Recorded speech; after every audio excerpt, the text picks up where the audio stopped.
Bonjour, je suis Alexandre Brasseur, vous êtes sur Bristol TV. Bonjour à tous pour Bristol TV. Écoutez, je vous embrasse très très fort et je vous souhaite une longue vie en tout cas, voilà. Je vous embrasse très fort. C'est un nouveau départ pour écrire une histoire. Il faut jouer pour voir demain. Écouter son instinct, ses rêves auxquels on tient. La vie nous appartient demain. Je vais tout de suite appeler les deux comédiens sur scène. Pour moi, Ingrid Chauvin et Alexandre Brasseur.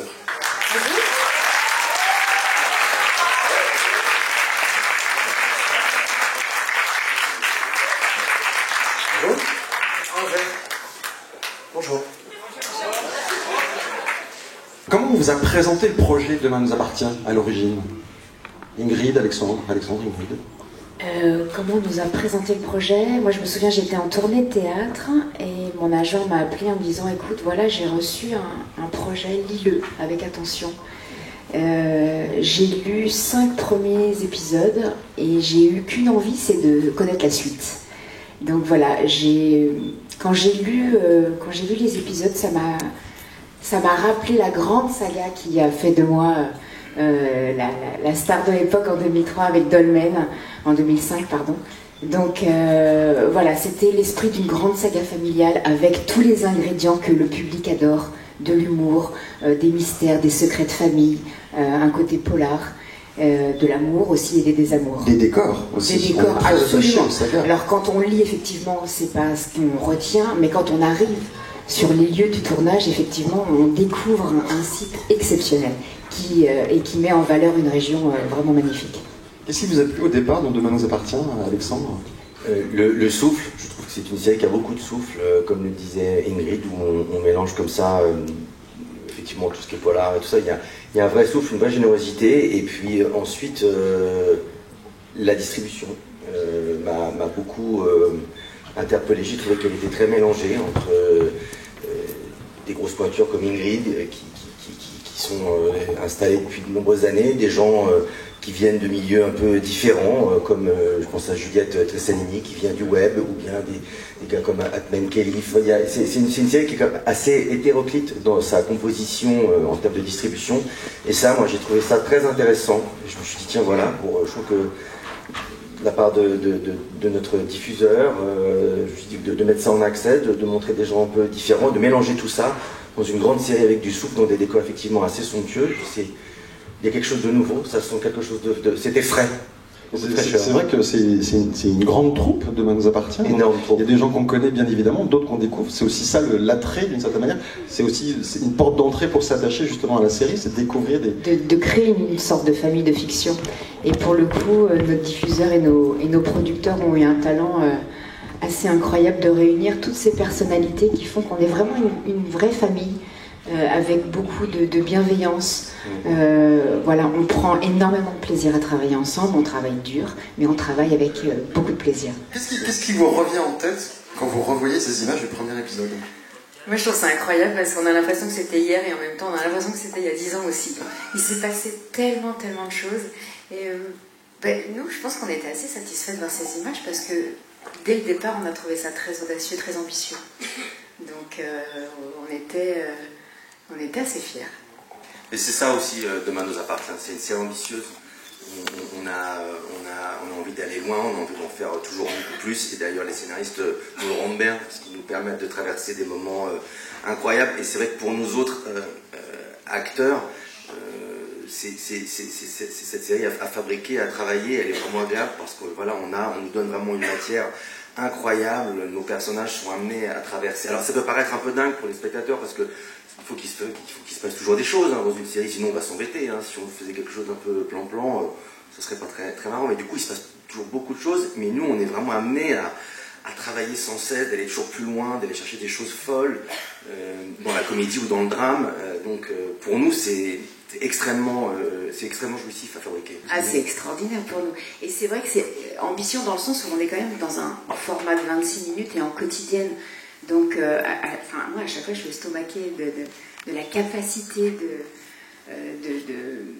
De ton apprentissage de texte? Aussi, mais non, mais je pense à nos auteurs qui ont des idées, on se demande parfois où ils vont les chercher, et on n'est jamais déçu, à chaque fois ça va toujours plus loin, c'est toujours plus fort.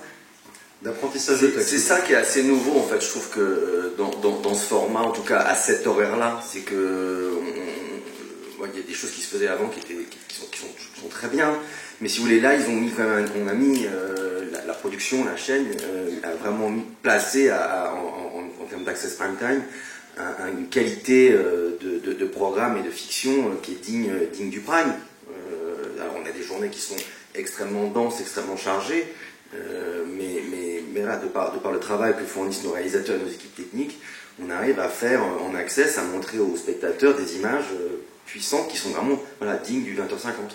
Moi, ça m'avait impressionné, hein, le fait d'avoir une explosion comme ça dans le premier épisode, relativement tôt en plus. C'était une déclaration, quoi, quasiment. C'est un message qu'on envoie aux gens. Je pense que c'était une signature dès le départ. Justement, la série a évolué grandement, comme vous le disiez. Je ne parle pas d'histoire, mais quand on démarre une série quotidienne comme ça au tout début, c'est une machinerie qui se met en route d'une certaine manière, qui se met en marche.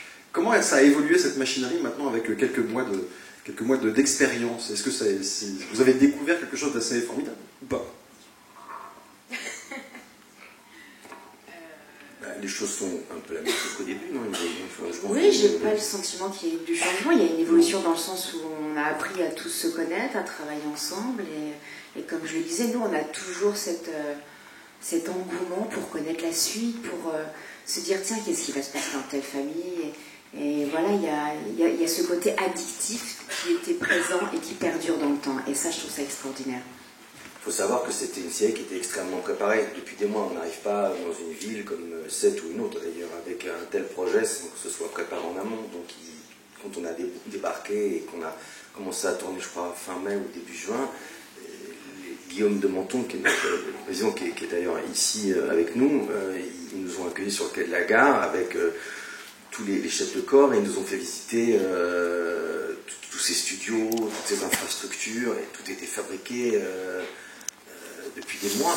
Donc on est arrivé, non pas en terrain conquis, mais c'était préparé, travaillé. Ça va être dingue en fait d'arriver et de se dire c'est le début d'une aventure, voilà tout ce qu'on a en stock de cette manière, tous les jouets avec lesquels on va pouvoir jouer de cette manière. Il va y avoir un sentiment un peu fou au début quand on arrive là-dedans. C'était assez émouvant et en même temps j'avoue que ça nous mettait, enfin moi ça m'a mis un peu la pression, se dire voilà, il y a eu un travail en amont effectivement de plusieurs mois, de tout un tas de personnes qui excellent chacun dans leur métier. Et il y avait cette pression de se dire maintenant il faut être à la hauteur pour mettre en avant tout ça et que ça marche. Moi j'ai eu cette sensation en arrivant effectivement et ça a scellé, je trouve, la cohésion du groupe. Je trouve qu'on est arrivé, on a été accueillis par les chefs et on s'est retrouvés tous là comme des bons soldats et il y a eu une cohésion de groupe. Je trouve que ça s'est fait ce jour-là, on a vu tout le travail qui avait été fait et comme le dit Ingrid, effectivement là maintenant on n'avait plus le choix, il fallait qu'on avance, on rend serré, c'est ce qu'on a fait et je pense que c'est ce qu'on continue de faire. Ingrid, j'ai une question pour vous. Vous avez cité Dolmen tout à l'heure, je pourrais aussi citer Femme de loi.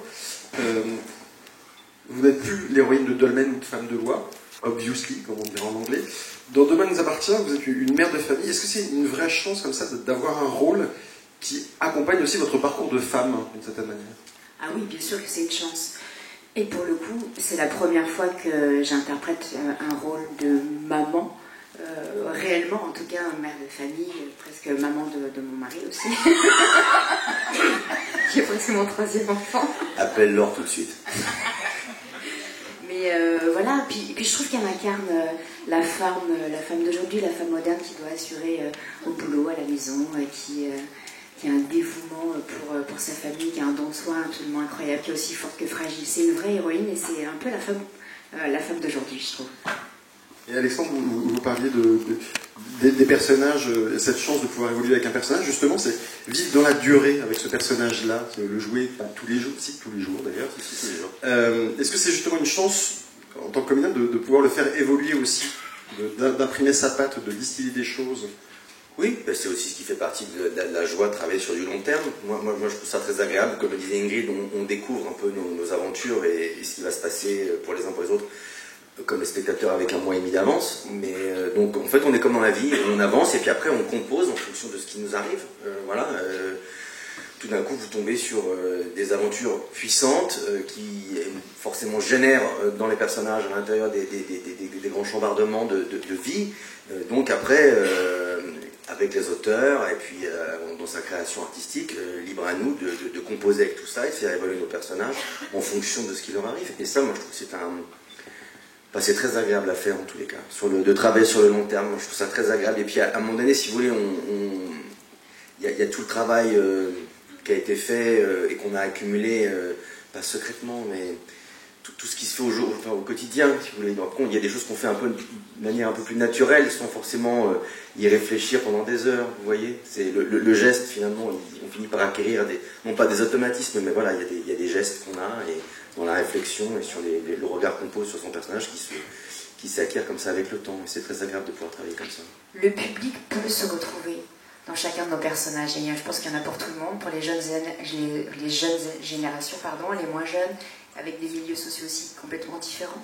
Et c'est vrai que je pense qu'on représente un petit peu le couple d'aujourd'hui avec ses problématiques. C'est ce qui fait un peu la force de notre série, je trouve. Oui, parce que même en termes d'écriture, ils ont pas peur de parler des vrais problèmes de couple que des gens peuvent rencontrer au quotidien, soit des ados, en tout cas des couples de quadras comme ça, qui ont des adolescents qui sont parfois agités, d'autres qui sont trop calmes, ou bien dans des rapports sentimentaux complexes avec des attirances la vie, quoi, les choses qui sont parfois, tout n'est pas un long fleuve tranquille. Et ça, on l'aborde quand même au quotidien en termes d'écriture. Alors sur les plus jeunes, j'avais pas forcément ce sentiment, mais je trouve ça extraordinaire parce que ça permet, comme on le disait tout à l'heure, d'évoquer des sujets qu'on n'oserait peut-être pas évoquer spontanément.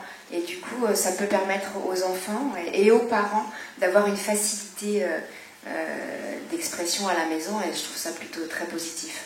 Il faut dire que ça ouvre le débat sur des sujets qu'on n'a pas l'habitude forcément de parler, voire même on n'y pense pas, sauf quand ça arrive. Là, il se passe tellement de choses dans vos vies quand même qu'il y a de quoi parler le soir. Mais merci en tout cas, parce que pour le coup, vous ouvrez vraiment la discussion avec les enfants. Moi, je suis ravi de ça. Oui, j'en suis ravi. Je ne savais pas, c'est super. Oui, ils posent des questions. Et puis, du coup, nous, on parle beaucoup. Donc, je leur explique pourquoi et comment.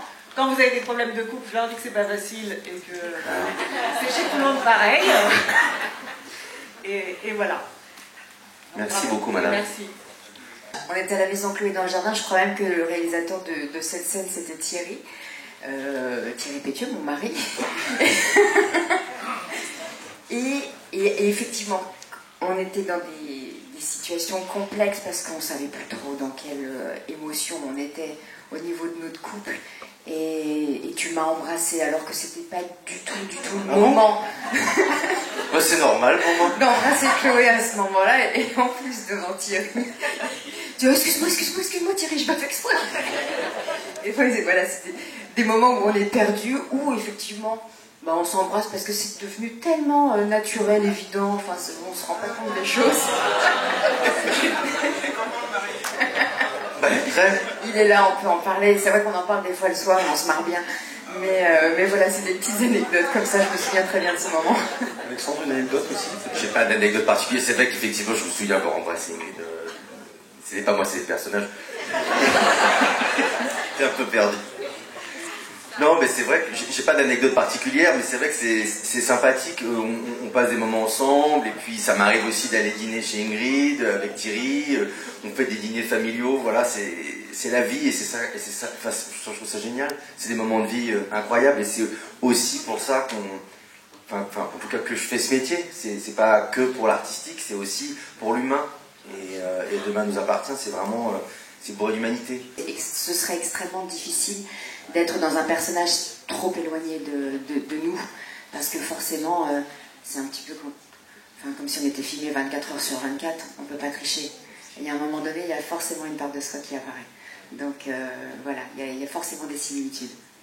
J'ai souhaité m'investir vraiment à 100% dans cette série, parce que je l'ai trouvé extraordinaire, parce que le rôle me permet, et j'ai un panel absolument extraordinaire à jouer, et voilà, j'ai fait ce choix-là de m'investir à 100%. Donc pour l'instant, effectivement, je me contente simplement de poursuivre ma collection de contes pour enfants, voilà, qui est plus facile à gérer, mais c'est vrai que voilà, je refuse pour le moment le théâtre et d'autres projets télévisuels. On s'invite dans leur salon tous les soirs, donc c'est vrai que moi je me suis rendu compte que j'avais la chance d'avoir toujours mon public fidèle depuis des années et que je récupérais une toute jeune génération qui n'était quasi pas née quand j'ai été vraiment connue. Donc voilà, ça fait... c'est multigénérationnel. Donc il y a beaucoup de monde. Et faire la série tout en ayant un retour quotidien des téléspectateurs, ça doit être assez étonnant, contrairement à une série dont on finit le tournage et qui est diffusée après. Est-ce que vous regardez un petit peu ce qui se dit sur les réseaux sociaux? Est-ce que vous échangez un petit peu avec les fans et les téléspectateurs, par exemple? On est forcément à l'écoute des réseaux sociaux, mais moi j'avoue, je ne lis pas les hashtags, je ne veux pas tous les rageurs, les rageux, tout ça, ça ne m'intéresse pas du tout. Donc je ne lis pas tous les hashtags, j'échange et je consulte les réseaux sociaux avec intérêt, et je pense qu'on en produit beaucoup aussi, du contenu pour les réseaux. Maintenant, je ne suis pas acharné du hashtag Demain nous appartient. Bon, parce que ça peut être risqué et parce que j'ai pas forcément envie d'écouter les avis de gens qui parfois n'y connaissent pas grand-chose ou émettent un avis fondamentalement négatif ou surpositif sur nous. Je travaille avec des gens dont c'est le métier et qui me renvoient des choses parfois qu'il faut écouter, mais qui sont des choses, on va dire, constructives. J'aime travailler vraiment à l'instant et me laisser guider aussi par nos réalisateurs. Oui, je suis assez d'accord avec toi. Alors, je dis, tous les jours, parce que